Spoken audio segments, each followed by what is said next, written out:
संभल police को एक बड़ी कामयाबी मिली है। पुलिस ने शातिर धनवर्षा गैंग का खुलासा करते हुए 14 शातिर ठगों को गिरफ्तार किया है।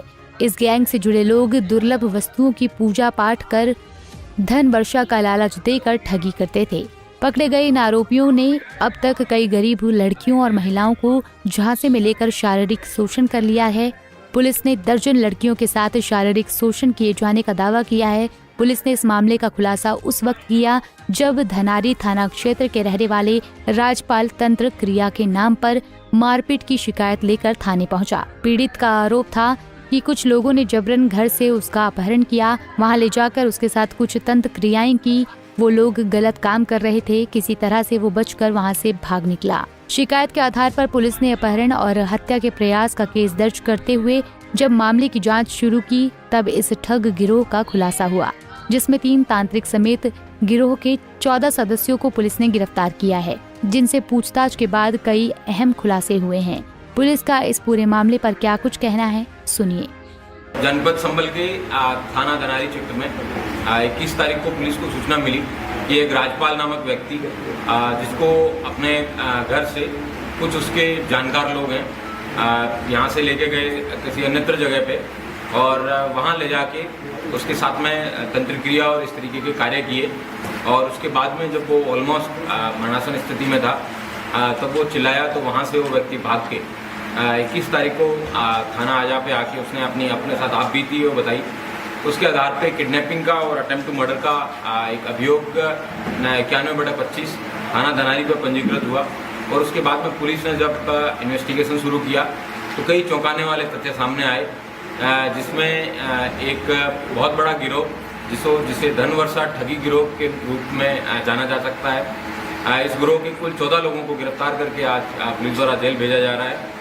यह गिरोह इस तरीके से काम करता था, इनका मोडस ऑपरेंडी ये है कि ये सर्वप्रथम इसकी 3 चैन है, जिसमें एक को आर्टिकल कहते हैं, एक को मीडिया कहते हैं और एक को कारीगर कहते हैं। इसमें मीडिया जो कि मुख्य गिरोह के ये लोग हैं, ये लोग समाज के अंदर एक आम नागरिक की तरह रहते हैं और ये लोग एक पर्टिकुलर सेट के या पुरुष या महिला या फिर किसी यंग बच्ची या लड़के को डिटेल मंगवाते हैं, जिसके अंदर उसकी नाम, उम्र और इस तरीके की सारी डिटेल, ये तक की पीरियड्स तक की डिटेल मांगते हैं। और उसके बाद में ये बताते हैं कि अगर ये स्पेसिफिक डिटेल अगर ये मैच खाती है और गुरु ने ये डिटेल मांगी है और अगर ये आर्टिकल में लड़की भी हो सकती है, आर्टिकल के अंदर ये लोग 2 मुआ सांप को भी यूज़ करते हैं, उल्लू को भी यूज़ करते हैं, 20 नाखून वाला कछुआ भी यूज़ करते हैं और टीटी जो है वो लड़की का कोड नेम है।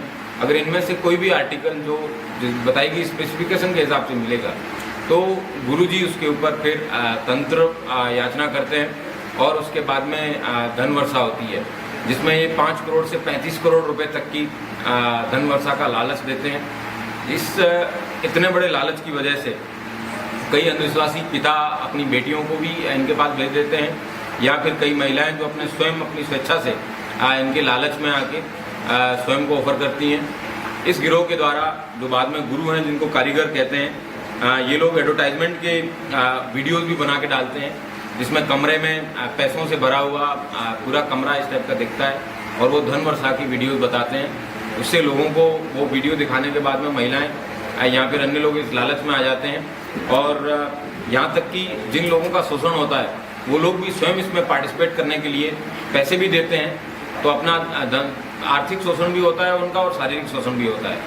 और इस तरीके से ये शारीरिक शोषण करने वाले और ठगी का जो गिरोह है, जिसमें मीडिया जिसको गिरोह के सदस्य हैं उनको कहा जाता है, आर्टिकल पक्ष जो सोर्स है जिनके ऊपर ये की जाती है पूजा वगैरह, और जो बाबा लोग हैं, तो इस तरीके से कुल 3 तांत्रिकों को गिरफ्तार किया गया है, जो कि इस तरीके की आश्रम टाइप का दिखा के माहौल बना के वीडियो में एडवर्टाइज करके लोगों को लुभाते थे। उनको गिरफ्तार किया गया है। इनके द्वारा ये बताया गया कि इनके द्वारा शुद्ध रूप से ये ठगी की जाती थी और लोगों को पागल बनाने और स्वयं के शारीरिक शोषण करने का लाभ पाने के लिए इनके द्वारा ये कृत्य किया जाता था। और इस तरीके से ग्रुप में कुल 14 लोग गिरफ्तार करके जेल भेजे गए हैं। इन लोगों में ये एटा के रहने वाले, इनमें कई लोग आगरा के रहने वाले हैं, कई लोग फिरोजाबाद के रहने वाले हैं यहाँ तक कि इसमें कई पढ़े लिखे लोग जो कि रेलवे में स्टेशन मास्टर तक के पद पर आसीन हैं। इसमें इनके पास से कई इंक्रिमिनेटिंग वीडियोज़ जिसमें पोर्नोग्राफिक मटेरियल भी है। इसके अलावा वाइल्ड लाइफ के कई सारे ऐसे उल्लू हुए या फिर जो एंडेंजर्ड या फिर ऐसी वल्नरेबल स्पीसीज़ हैं जिसमें कछुए वगैरह हैं, उन सब के भी फ़ोटोज़ और इनके पास फिजिकली भी वो चीज़ें मिली है।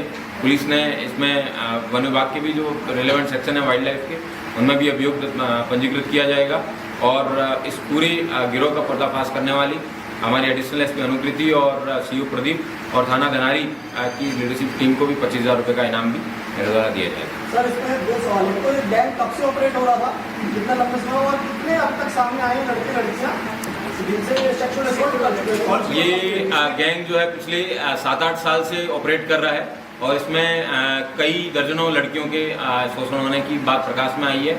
अभी तक पुलिस को एक लड़की का ही स्टेटमेंट है वो मिल पाया है। पुलिस द्वारा प्रयास किया जाएगा कि अन्य जो जिन लोगों के साथ शोषण हुआ है उन लोगों की डिटेल पुलिस को मिले। गैंग का मुख्य कार्यक्षेत्र कहाँ पर रहा है? गैंग का मुख्य कार्यक्षेत्र एटा, आगरा, फिरोजाबाद की तरफ रहा है। यहाँ के एक व्यक्ति को उठा लिया गया था, उस व्यक्ति द्वारा पुलिस को सूचना दी, उसके बाद में पुलिस ने गैंग का इनका आश्रम इन्होंने बताया जो आपसे भी जुड़ा, वो आश्रम कहाँ पे सेटअप किया? ये आगरा में ही अपने ही आवास में विभिन्न प्रकार के मतलब डाक कमरे के अंदर थोड़ी सी लाइट जला के वहाँ नोट्स वगैरह दिखा के इस तरीके का कार्य करते हैं। कुल मिला के अभी तक के 7 से 8 सालों में जो अभी इंटरव्यूशन इनिशियल स्टेज पे होगी, कितनी लड़कियां हैं जिनको इन्होंने एक्सप्लॉइट किया लगभग, या फिर उसमें माइनर भी हैं जिनको इन्होंने एक्सप्लॉइट किया? बिल्कुल, ये स्पेसिफिकली इस चीज़ को इंश्योर करते हैं कि माइनर किसी भी लड़की का शोषण ना हो, क्योंकि इनको पता है कि बाद में चाहे कंसेंट, क्योंकि माइनर की कोई कंसेंट नहीं होती है और इस केस के अंदर वो लड़की पहले से अपना स्वयं का सारी डिटेल वो प्रदर्शित करती है, उसकी सारी डिटेल मंगवाते हैं वो, उसकी हाइट, उसकी एज, उसका वेट और अन्य तमाम डिटेल्स, मोल्स वगैरह की सारी डिटेल मंगवाने के बाद में जब उसकी कंसेंट होती है, उसे सारे फॉर्म्स भरवाते हैं, उसके बाद में उस तरीके से उसको इस प्रलोभन में लिया जाता है। अप्रोक्सीमेटली नंबर्स हैं कि अभी तक कोई अप्रोक्सीमेट नंबर दे पाना मुश्किल होगा, लेकिन उन्होंने कई दर्जनों बच्चियों या महिलाओं जो है उनके साथ। सर, एक चीज़ और, आपने कहा मोबाइल से कुछ वीडियोज वगैरह या कुछ और चीज़, तो ऐसे कोई वीडियोज मिले जो उन्होंने बनाए उस वजह से कि मान लीजिए जब कोई धनवर्षा नहीं हुई तो लोग इनको इनके पास आए शिकायत करते तो ब्लैकमेल किया जा सकता है? बिल्कुल, इनके पास से ऐसे वीडियो बनवाए जाएंगे ताकि जन जागरण में ये जागृति हो कि इस तरीके के जो ठग हैं समाज में व्याप्त हैं, ये यंग बच्चियों के साथ में या बच्चों के साथ में उनका शोषण भी करते हैं, धन का भी शोषण करते हैं और लोगों को भी इस प्रकार का मैसेज जाना जरूरी है कि इन ऐसे अंधविश्वासी, लालची और ठगी लोगों के धन वर्षा के गिरोह के अंदर चंगुल में ना फंसे। क्या वीडियो को कमर्शियली बेच भी रहे थे वो किसी साइट्स पे? अभी तक इसके कोई किसी वेबसाइट पर अपलोड करने के एविडेंस नहीं है, लेकिन इनके द्वारा बताया गया है कि इन्होंने कई जगह पे ये वेबसाइट पर अपलोड करने के लिए वीडियो दिए भी हैं। Thank you. पुलिस के मुताबिक ठगी करने वाले इस गिरोह के सदस्यों ने अब तक कई लड़कियों के साथ यौन शोषण किया है। ये गैंग इतने शातिर तरीके से काम कर रहा था कि पिछले 8 सालों से पुलिस और अन्य एजेंसियां पूरी तरह से अनजान थी। पैसों की लालच में लोग इतने अंधे हो जाते हैं कि खुद अपने बेटे और बेटियों को इन दरिंदों के पास भेज देते हैं। बहरहाल इस मामले में अब तक 14 शातिरों की गिरफ्तारी के बाद पुलिस अब आगे की कार्रवाई में जुट गई है। पंजाब केसरी टीवी के लिए संभल से मुजम्मिल दानिश की रिपोर्ट। हमसे जुड़े रहने के लिए हमारे YouTube चैनल को सब्सक्राइब करें और नई वीडियो की नोटिफिकेशन के लिए बेल आइकॉन को दबाएं।